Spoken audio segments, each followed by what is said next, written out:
How dare you? Make our planet great again.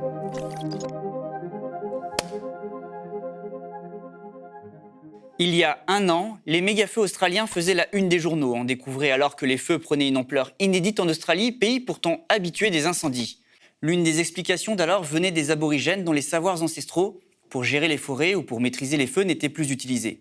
Le monde se rendait alors compte à quel point en limitant l'accès des peuples autochtones à leurs terres, l'impact écologique pouvait être dramatique. Ce qu'on observe en Australie, on l'observe ailleurs également. En Amazonie, certains sont surnommés les gardiens de la forêt. Les peuples autochtones revendiquent leur droit à participer à la gestion des terres. Ils revendiquent un savoir pour entretenir les écosystèmes, les forêts, agir sur le cycle de l'eau. Ici, aux médias, on parle régulièrement de leur lutte, mais pourquoi sont-elles si nécessaires et si liées à la question écologique ? Pour en parler, nous avons invité Barbara Klowczewski, anthropologue, directrice de recherche au CNRS. Elle vient de publier « Réveiller les esprits de la Terre » aux éditions Dehors, un livre dans lequel elle tente de réimaginer, de s'ouvrir à d'autres manières de vivre, de penser, de se sentir ensemble. Des ZAD à la Guyane, de la Creuse à l'Australie, Barbara Klowczewski confronte différentes situations et raconte la rencontre entre mouvements écologistes et lutte des peuples autochtones.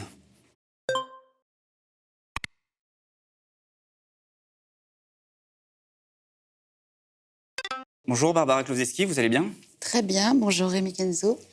Vous êtes une spécialiste de l'Australie, vous observez depuis longtemps la culture aborigène. Vous avez écrit ce livre en cherchant à voir les liens, les points de comparaison avec les autres peuples, avec les revendications d'autres peuples sur différents territoires, jusque dans la ZAD de Notre-Dame-des-Landes.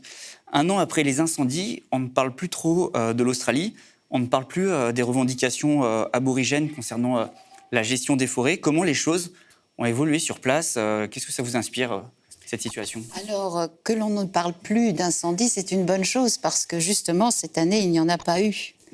Mais il y a des tas d'autres problèmes. Et depuis la pandémie, les frontières qui se sont fermées géographiquement, parfois se ferment aussi médiatiquement. Mais en Australie, il y a un mouvement très fort à l'heure actuelle contre le gaz de schiste qui est particulièrement porté par des groupes aborigènes, des cultures du Nord, donc les Yolngu, mais ça concerne aussi des groupes d'Australie de l'Ouest qui sont sur l'océan Indien. Et donc là déjà, il y a cette alliance depuis longtemps entre des groupes autochtones et des mouvements écologistes qui luttent contre la destruction du territoire australien, qui le désertifie et qui est aussi responsable des grands incendies, de la sécheresse et d'autres maux terribles comme la destruction de la barrière de corail, par exemple, les océans. À l'époque des incendies, on entendait parler de la manière dont les aborigènes, avant, géraient les incendies. Ils avaient une maîtrise des feux, une façon de gérer aussi les forêts pour prévenir les incendies. Ils créaient des petits feux, en fait, pour prévenir les gros. Est-ce qu'aujourd'hui, les scientifiques s'inspirent de ces savoirs ? Alors complètement, et c'est plus que juste une question théorique, puisque en pratique, après des années, alors par des scientifiques qui pour nous ne le sont pas, qui reprochaient aux aborigènes d'avoir désertifié le continent par leur feu, par ces techniques de brûlis, en fait, il est démontré depuis fort longtemps maintenant que ces techniques de petits feux au moment de la saison humide et fraîche permettent justement de nettoyer le sol. C'est l'expression qu'ils utilisent quand ils prennent soin de la terre avec cette technique-là qui était aussi pratiquée en Europe et qui était encore pratiquée en Corse ou ailleurs. Parce qu'on précise que là-bas, justement, les incendies, ce n'est pas un phénomène nouveau, il y en a toujours eu. Oui, c'est pas du tout nouveau. Et surtout, ce qu'il faut préciser, c'est qu'il y a des centaines de cultures différentes en Australie et toutes pratiquaient ces techniques de petits feux. Et cela a été valorisé grâce à leur insistance il y a déjà une vingtaine d'années. Et beaucoup d'aborigènes ont été engagés par des parcs nationaux pour se remettre à faire ce genre de gestion du territoire par leur feu. Bon, avec des techniques à la fois traditionnelles et puis en utilisant le GPS et d'autres technologies contemporaines. Mais un des problèmes, si on revient à la COP21, je ne sais pas si vous vous souvenez, il y avait à cette époque-là quelques 200 autochtones du monde entier qui étaient venus. Il devait normalement y en avoir beaucoup plus, comme il devait y avoir plus d'activistes, mais il y avait eu la loi qui interdisait d'entrer en France. Et donc, en 2015, à Paris, il y avait un groupe d'aborigènes, ils étaient 4, qui venaient présenter justement en 2015 leur programme de petits feux qu'ils faisaient dans le Kimberley. Et c'était les seuls qui ont été invités aux réunions gouvernementales pour présenter leur projet. Et pour quelle raison ? Parce que ça relève de ce que vous connaissez bien ici, de ce que certains appellent le greenwashing, c'est-à-dire que ces programmes-là peuvent être financés par des compagnies minières, là en l'occurrence c'était Shell, parce qu'on a vu en quelques années vraiment baisser les émissions de carbone sur le continent australien, donc ça devenait un modèle, mais ça permet à Shell de détruire des terres ailleurs. Et à l'occasion de la COP21, c'est important, j'en parle dans le livre, en fait, il y a eu une réunion de ces 200 autochtones du monde entier, notamment avec Raoni du Brésil. Voilà. Et à cette occasion, ils ont développé ce qu'on appelle l'Alliance des gardiens de la Terre, avec une quarantaine d'articles qui ont été ensuite présentés au gouvernement français et aux autres représentants des gouvernants. Et dans ces articles-là, ils s'étaient tous mis d'accord, les Australiens y compris, de dire qu'ils voulaient des programmes qui s'appellent RED+, au niveau de l'ONU, c'est-à-dire des programmes qui compensent les bonnes pratiques sur les terres pour baisser le carbone, mais ils ne voulaient plus que ce soit financé par des compagnies, ils voulaient que ce soit financé par des collectivités territoriales.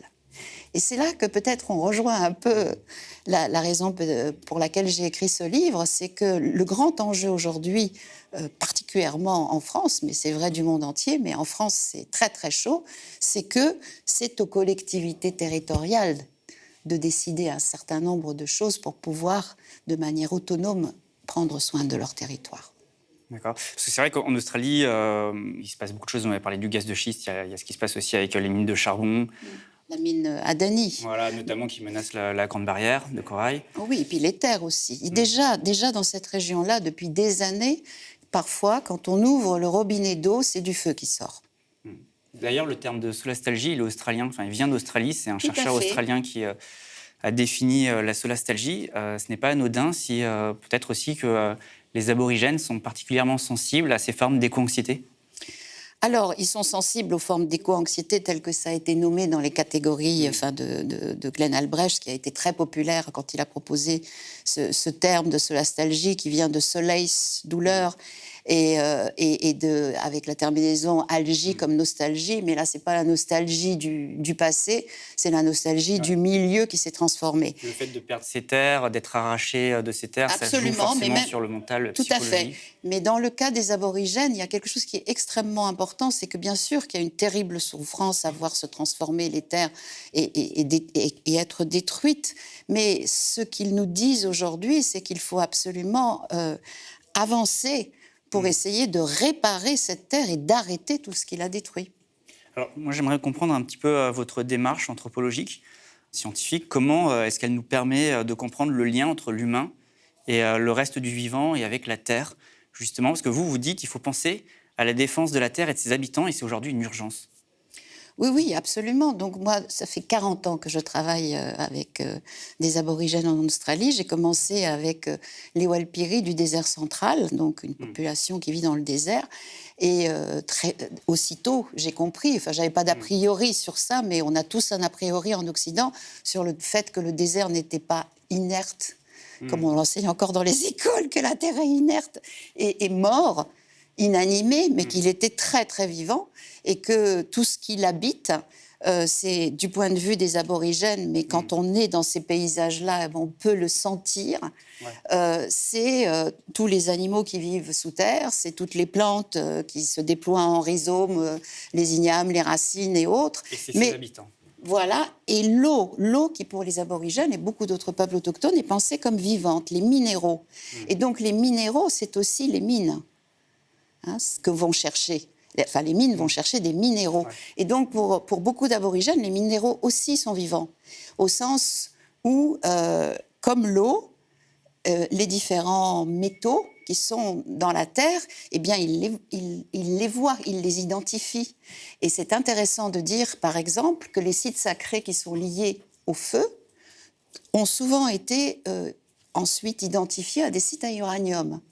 Or, déjà à Roxby Down, dans une lutte en 1983, qui avait une alliance s'était créée avec des aborigènes et des écologistes qui avaient squatté des terres à Roxby Down pour empêcher un gisement d'uranium d'être ouvert. Ils ont gagné d'ailleurs. Eh bien, à l'époque, justement, tous les aborigènes du continent témoignaient en disant que dans leur site du rêve-feu, parce que c'est ainsi qu'ils appellent ce que nous, en anthropologie, on a appelé des totems, mais eux, ils ont des termes dans leur langue comme Chukotpa, Bukarigara, qui, étymologiquement, dans leur langue, se rapproche de ce concept très compliqué d'espace-temps du rêve, que j'explique un peu dans le livre. Mais donc, à cette occasion, ils disaient que ces sites-là ne devaient pas justement être approchés. On devait faire attention comment on vivait avec, parce qu'eux, ils ressentaient les radiations. Et pour finir sur la question de l'uranium, dans les années 60, il y a eu des essais nucléaires en Australie, dans le désert aussi. Et les aborigènes ont été chassés de force de certaines terres, mais tous les aborigènes qui vivaient encore de chasse et de cueillette n'ont pas été trouvés dans ce désert immense. Et donc, beaucoup ont été irradiés. Et c'est seulement 10 ou 15 ans plus tard, petit à petit, qu'on s'est aperçu des dégâts qu'il y avait eu sur ces populations. Et la même chose s'est passée dans le nord-ouest de l'Australie, au large de l'océan Indien, où il y a eu aussi des essais nucléaires, toujours dans les années 60, donc sous-marin, et où on a juste dit aux aborigènes qu'il ne fallait plus manger de poisson, exactement comme on fait aujourd'hui en Guyane, en disant vous avez à dire de ne pas manger de poisson dans le fleuve Maroni parce qu'il est complètement pollué par le cyanure et le mercure qui sont utilisés par les orpailleurs. Ou en Polynésie française, suite aux essais nucléaires, justement. Exactement. Et voilà, et justement, c'est pour ça que c'est bien de toujours penser toutes ces situations ensemble. Et pour ce qui est de la Polynésie française, c'est très, très d'actualité. Ils ont des alliances avec les aborigènes autour du nucléaire, mais pas seulement autour du nucléaire. En fait, tous les peuples du Pacifique, ça représente 33 pays différents, dont la majorité aujourd'hui est indépendante, c'est-à-dire s'est libérée de leurs colonisateurs, se réunissent depuis maintenant un peu plus de 40 ans, tous les 4 ans, dans un pays différent du Pacifique. Et ça s'appelle le Festival des Arts et de la Culture. Mais en réalité, à l'occasion de ces festivals, de ces réunions, ils échangent toutes leurs expériences. Et comme tout est lié à l'océan, à la terre, eh bien, ils échangent leur stratégie de lutte pour l'indépendance, pour ceux qui ne l'ont pas encore, contre les grandes compagnies, et comment faire pour développer une économie transocéanique, qui retrouvent à la fois des traditions d'échange qui existaient depuis des millénaires et qui aujourd'hui aussi se consolident leurs relations nouvelles, et en même temps trouver des modalités nouvelles qu'ils sont en train d'expérimenter. Parce que ce que vous dites aussi dans ce livre, c'est que pour protéger un environnement, il faut protéger ses habitants. Et les autochtones, leur vie, en fait, elle est tout autant menacée que celle de tout ce qui vit, de tout le vivant qui est présent. Alors, pour être tout à fait exact, ce que je dis, c'est que pour protéger les habitants, il faut protéger le vivant. Et leur milieu. Et ça, c'est ce que disent les habitants eux-mêmes. C'est-à-dire que pour pouvoir se soigner, être en bonne santé, il faut que le milieu dans lequel ils vivent et tous les êtres qui cohabitent avec eux soient en bonne santé. Et ça, c'est leur responsabilité. Et ce qui est très émouvant chez beaucoup de peuples autochtones, que ce soit en Australie, que ce soit en Polynésie, dans les Amériques ou chez des peuples en Asie et autrefois chez nous en Europe, mais on le trouve très fortement encore dit aujourd'hui dans les continents qui ont été colonisés par l'Europe, c'est de dire qu'on est responsable. C'est-à-dire que s'il y a une catastrophe qui semble naturelle, un incendie, c'est entre les deux, mais une catastrophe, une tempête, un cyclone, une montée des eaux, un tremblement de terre, un volcan, eh bien, il faut chercher ce que les humains et les humaines ont fait, qui a pu mettre en colère l'esprit vivant de la Terre pour qu'elle réagisse ainsi. Et donc, je dis que c'est émouvant parce que même au plus fort de la colonisation, ou même là, depuis une vingtaine d'années, quand des destructions du territoire sont, du point de vue de nos analyses, complètement dues à ce qui est fait par l'industrie, par les mines, par l'agriculture intensive, par l'import du bétail qui remplace les kangourous, enfin je veux dire les grands champs de semences. Par des animaux Voilà, exotiques les très nombreux. animaux qui ont été importés, pour la colonisation, ainsi que les semences. Alors que, justement, l'Australie était très, très riche en centaines de graines qui étaient utilisées par les aborigènes, qui en faisaient de la farine et du pain. Et donc, toutes ces invasions humaines, en fait, quand on parle avec des aborigènes, ils disent « oui, ça, c'est très grave. Mais nous sommes responsables parce qu'on l'a laissé faire. » Et ça, c'est une leçon d'humilité. C'est-à-dire qu'ici aussi, on devrait apprendre à penser comme ça. Bien sûr, on n'est pas responsable directement des décisions qui sont prises par les gouvernements pour lesquels on n'a pas voté, ou qui sont prises par des compagnies qui ne nous demandent pas notre avis, ou qui sont le système économique qui traverse le globe. Mais le fait de se poser comme responsable et de chercher en soi, collectivement, d'où vient le problème, eh bien, en fait, ça permet de penser les choses autrement. Et c'est ça que j'essaye de faire passer dans le livre, parce que ça va transformer ma vie de comprendre des choses comme ça. Et notamment, vous dites que le fait de les avoir expulsés de leur environnement, parfois, ça traduit aussi une opposition entre la nature, la culture, qui n'aurait pas de sens. Vous dites, on fait partie de la nature. Ce que disent les aborigènes, c'est qu'il n'y a pas cette distinction, en fait, elle est aussi le produit du colonialisme. Parler de la nature comme quelque chose d'extérieur, d'étranger, ça n'a pas de sens.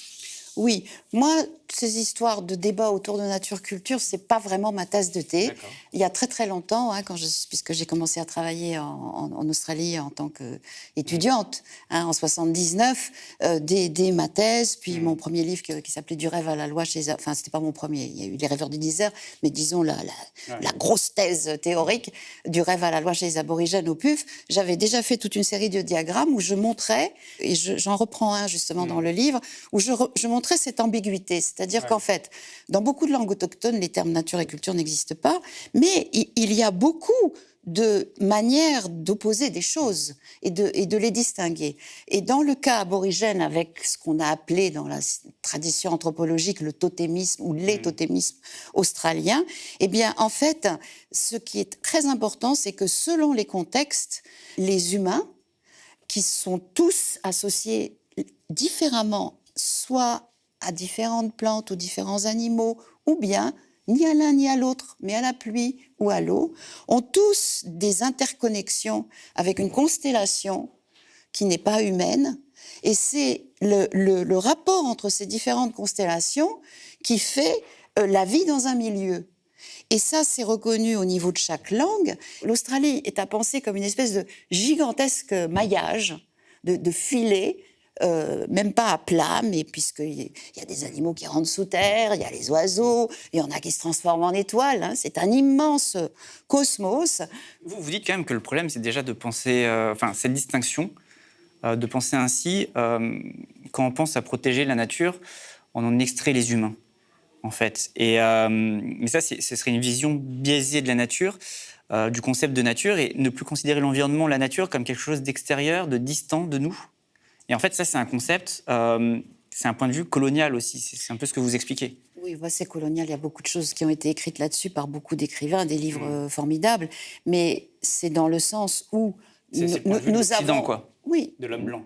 De l'homme blanc, mais peut-être aussi de certains empires, c'est-à-dire l'idée que on peut mettre en esclavage des humains et on peut considérer que tout ce qui vit est à mettre au service de l'humain, de l'élite qui décide ça.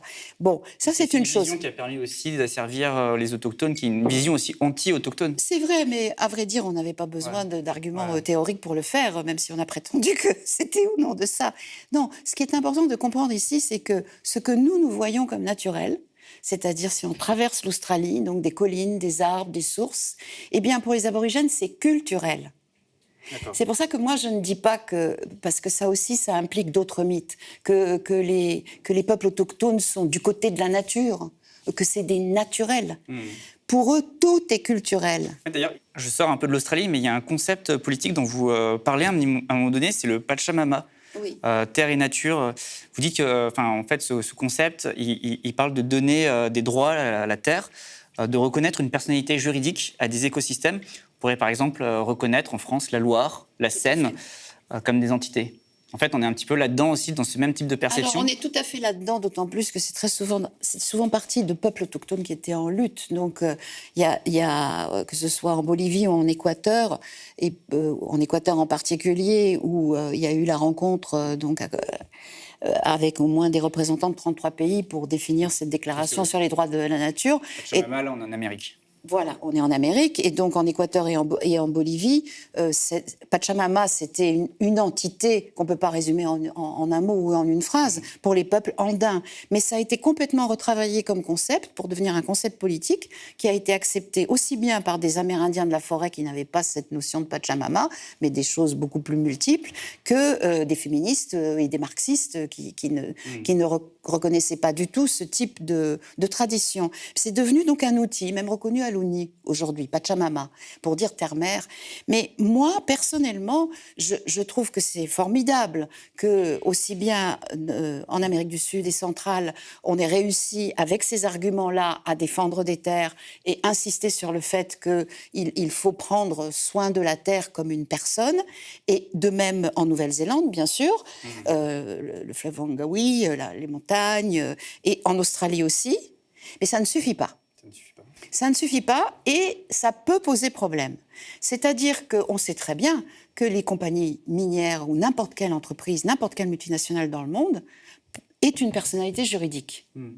Bon, alors c'est pas parce qu'il y a des humains dedans, c'est la compagnie en tant que firme qui est une personnalité juridique. Donc ça a été un coup ingénieux de la part de tous ces juristes de travailler sur la reconnaissance d'une personnalité juridique pour des éléments que nous considérions comme nature. Mais ce qui est fort quand on regarde les cas examinés qui ont gagné, c'est qu'à chaque fois, les habitants concernés comprennent beaucoup d'autochtones qui, eux, insistent sur le fait qu'ils ont toujours été en parenté, eux, avec ce fleuve, cette montagne.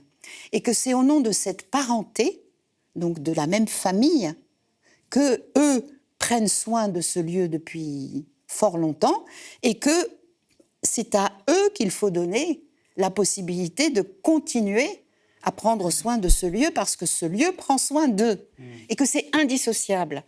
Or, c'est la chose à laquelle il faut faire attention dans la systématisation de ces règles au niveau international, c'est que ça ne devienne pas juste une représentation.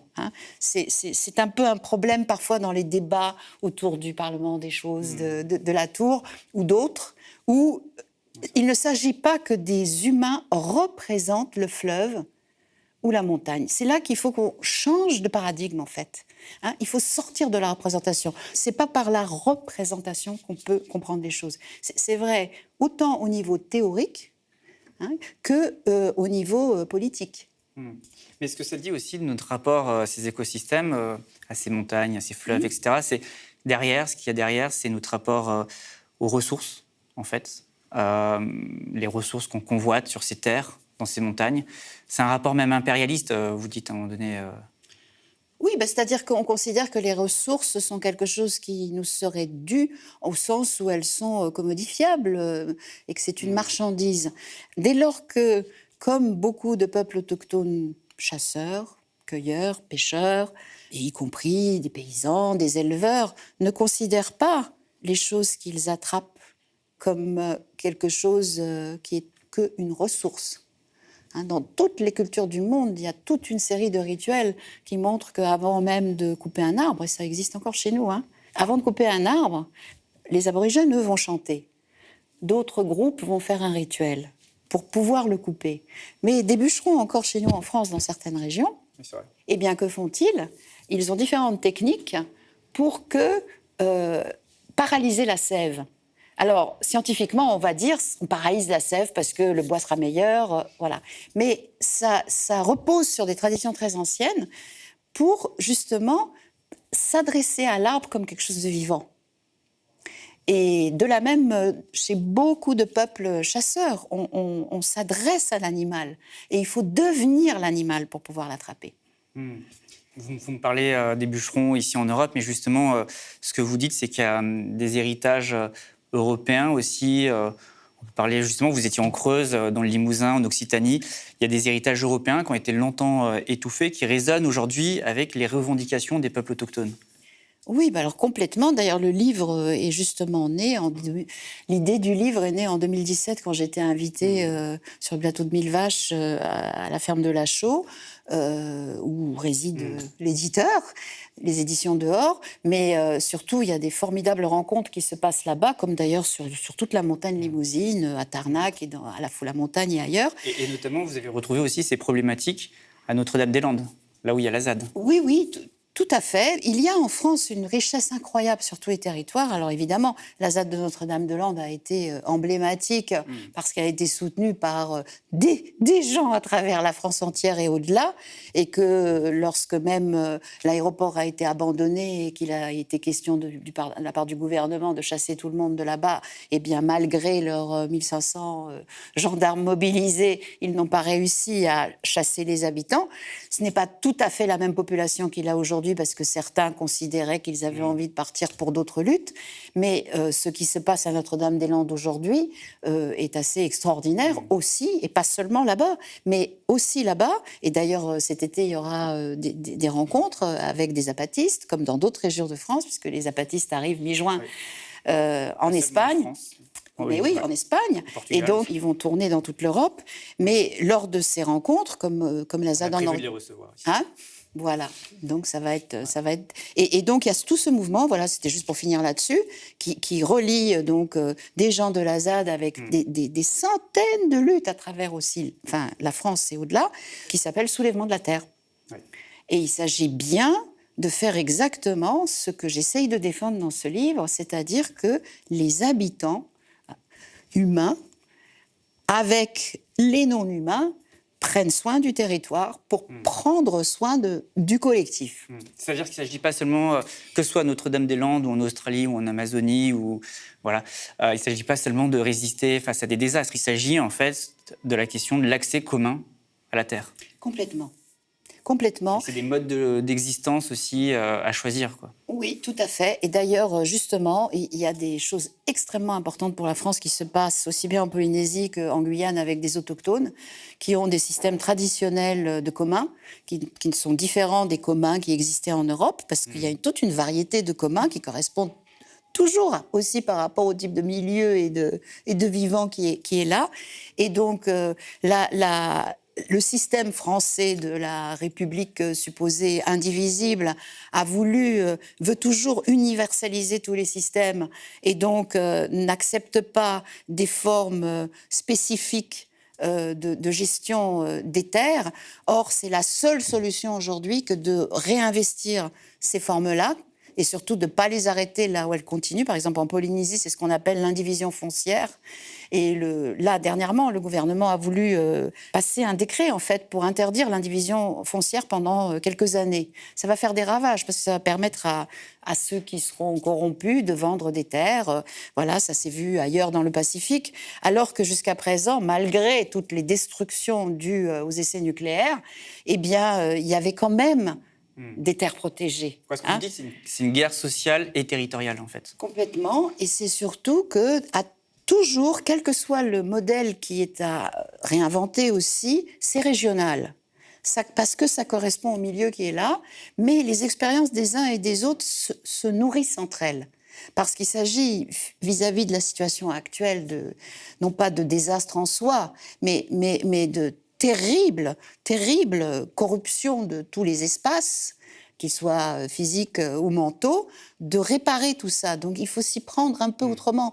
Il faut tirer les leçons de différentes choses qui ont pu marcher dans l'histoire et combiner tout ça et différemment selon les territoires. Est-ce que ça signifie que Notre-Dame-des-Landes peut aussi être une inspiration pour les autochtones, les aborigènes, pour d'autres peuples outre-Atlantique ou outre-Pacifique ? En tout cas, ça donne de l'espoir. Et les zapatistes l'ont dit eux-mêmes, d'ailleurs, parce que ça les encourageait de savoir qu'ils n'étaient pas tout seuls à faire ce qu'ils faisaient au Mexique et que dans chaque pays, il y a d'autres luttes. Mais en France aussi, on le sait très bien, ça a inspiré beaucoup de monde. Mais ce qui est important à dire, c'est que c'est pas comme le gouvernement a voulu faire en détruisant un lieu comme la ZAD que l'esprit qui le traverse sera détruit. Au contraire. À vrai dire, depuis 2018, beaucoup d'expériences territoriales de lutte, qu'elles s'appellent ZAD ou pas, c'est pas grave. À Paris, on a par exemple la terre d'écologie populaire à la sortie du Père-Lachaise. Bon, c'est une forme de lutte. À Dijon, il y a les Lentillères et les tanneries, mais il y a des milliers d'exemples. Une terre de Gonesse récemment. Voilà, Enfin, qui s'était tout à fait, complètement. Et les jardins d'Aubervilliers, les jardins ouvriers d'Aubervilliers, non mais ça se multiplie. D'ailleurs, vous dites que toutes ces luttes, finalement, ne se rejoignent et ne font qu'une. Et vous reprenez un slogan qu'on retrouve à Notre-Dame-des-Landes, qu'on a retrouvé au Carnet aussi, où il y a une ZAD, même si elle a été expulsée récemment. Vous dites « Nous sommes la nature qui se défend ». Alors c'est vrai, c'est un slogan qui a bien marché à cette époque-là, parce que, précisément, il y avait tout ce débat autour de qu'est-ce qu'un bocage. Et le bocage, en fait, ce n'est pas du tout un environnement naturel. Le bocage a été entièrement créé par des humains. Donc, ce qui est défendu aujourd'hui, c'est cette histoire de ce territoire. La boucle est bouclée, parce que c'est exactement ce que nous apprennent les aborigènes. Ils disent, quel que soit le paysage, il n'y a rien de naturel, au sens de coupé de l'humain, puisque c'est la définition qu'on a donnée en Occident. Tout est culturel, au sens où c'est le résultat de la cohabitation des humains avec toutes les autres formes vivantes, et puis évidemment, la multiplicité des formes qui étaient déjà là, de vie, avant que les humains soient là. D'ailleurs, l'objectif de ces résistances, vous l'écrivez aussi, c'est que c'est pas de faire des réserves naturelles, il ne s'agit pas ici de muséifier la nature, l'environnement, de les mettre sous cloche, mais d'en faire un espace commun, un bien commun. Et vous dites que les mieux placés pour préserver ces terres, ce ne sont pas les comptables, mais ce sont les habitants du territoire. Et ça vaut à Notre-Dame-des-Landes, comme à Tarnac, comme dans les Cévennes, de la même manière que ça vaut aussi en Amazonie ou en Australie. Tout à fait. Alors, une dernière chose, il y a eu récemment la loi Molac aussi, qui était une loi sur les langues dites régionales, les langues minorisées. Le Conseil constitutionnel, il a raboté cette loi, il dit non à l'enseignement public en immersion, sous prétexte que le français, c'est la langue de la République. Est-ce que là encore, on retrouve un petit peu ce rapport que nous avons, que la République, que l'État français ou la France a vis-à-vis de ces territoires, du rapport de la France à certains territoires en tout cas, mais aussi vis-à-vis de certaines populations dans les territoires? Est-ce qu'on est là, finalement, dans la même logique, on retrouve un petit peu ce même regard comme celui qu'on a vis-à-vis de la nature?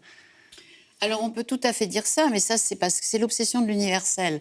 Comme si la République est une et indivisible. D'une part, et aussi derrière ça, il y a cette idée, mais qui est complètement absurde, et contre laquelle je me rebelle en tant qu'anthropologue depuis le début, qui est que pour parler d'égalité, il faut que tout soit pareil.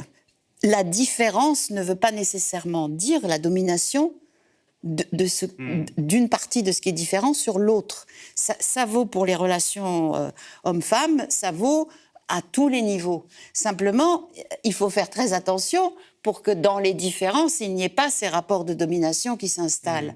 Et donc, dans l'histoire de France, eh bien, l'État s'est construit en nivelant toutes ces différences régionales dans la langue et a interdit les langues régionales au moment même où il colonisait à l'extérieur de la métropole des peuples en leur interdisant de parler leur langue aussi pour qu'ils parlent français. Bon, alors, il n'y a pas que la France qui a fait ça. Et en Australie, par exemple, ils ont voulu, c'était en 2007, aussi arrêter l'enseignement bilingue dans les communautés aborigènes, donc bilingue entre l'anglais de la colonisation et leur propre langue. Il y a plus de 200 langues en Australie. Et donc, évidemment, les aborigènes se sont rebellés à l'époque, comme ici, les manifs qu'on a pu voir en Pays Basque, en Bretagne, en Catalogne. Donc, parce que c'était absurde, c'était une décision parlementaire basée sur un rapport commandité de manière tout à fait non scientifique, alors que toutes les études à travers le monde montrent que le bilinguisme, au moins, la plupart des peuples autochtones parlent souvent plusieurs langues, en plus, parce qu'ils parlent la langue de leurs voisins pour les échanges, etc. Et donc, en Guyane aussi, il y a plusieurs langues complètement. également, plusieurs Au langues moment de la autochtones. colonisation, il y a 5 siècles, il y en avait 33. A-t-on estimé. Aujourd'hui, la colonisation a été si violente qu'il n'en reste que 6. Ouais. Mais elles sont encore parlées. Et les Amérindiens, donc les Kali'na, les Wayana, les Teko, les Arawaks se battent pour qu'elles soient aussi enseignées. Donc il y a des instituts qui le font dans les villages à l'école, mais ça passe pas le cap suivant du collège et du lycée. Et on se plaint en même temps, je veux dire l'État, qu'il y a des suicides d'enfants et d'adolescents, que ça ne va pas dans ces zones-là, mais qui de toute façon sont complètement abandonnées par l'État. Il y a une absence de services qui existe aussi dans certaines régions ici hexagonales. Mais donc la seule solution, c'est d'écouter ce que les personnes concernées disent, les peuples concernés disent. Qu'est-ce que ça dit du coup de la défiance vis-à-vis des peuples, vis-à-vis des territoires ? Ça dit que l'État cherche à contrôler au bénéfice de ceux qui ne veulent pas partager. Parce que et qui sont une petite minorité, peut-être aujourd'hui même moins que 1%. Autrefois, on disait que c'est 1% du monde qui décide du destin du reste du monde. Mais aujourd'hui, ceux qui profitent vraiment de la situation, on sait bien, c'est toujours les mêmes. Et donc, pour que ce système continue pour ceux qui s'enrichissent le plus, ceux qui s'enrichissaient le plus avant la pandémie se sont encore plus enrichis pendant la pandémie. C'est des chiffres que l'on trouve un peu partout. Et donc, pour que ce système continue pour eux, ils ne peuvent pas laisser les territoires décider pour eux-mêmes, parce que ça ne correspond pas du tout aux mêmes économies. Et ça dit aussi quelque chose, je reviens sur l'écologie, mais en fait, pour moi, on était quand même, c'est lié en fait, ce regard qu'on a, c'est aussi un regard, par exemple, pour parler de la Guyane, c'est un regard colonial aussi qu'on a sur ces territoires. Aujourd'hui, on parle de plus en plus d'écologie décoloniale. C'est un concept que vous reprenez ? Alors, c'est le titre du livre d'un ami, Malcolm Ferdinand, qui parle de la situation des Antilles, où le chlordécone a complètement, donc un pesticide a complètement détruit les sols pour les plantations de bananes. Et effectivement, c'est un effet colonial, et que pour décoloniser la situation, il faut décoloniser la terre. Ça veut dire quoi ? Décoloniser la terre, ça veut dire la traiter autrement. Et donc là aussi, favoriser le retour à des jardins et non pas les grandes monocultures. Et donc essayer de réparer la terre. Alors, mot de la fin, c'est la solidarité qui nous permettra de nous en sortir. Il faut construire des solidarités. Ça, c'est sûr qu'il faut des solidarités. Je vous remercie, Barbara Glovzeski. Je le rappelle pour ceux qui nous regardent, mais qui souhaitent aussi nous écouter. Ces entretiens, on peut les écouter aussi en podcast, donc sur toutes les plateformes d'écoute. Encore merci d'être venu aux médias. Merci beaucoup, Rémi Kenzo.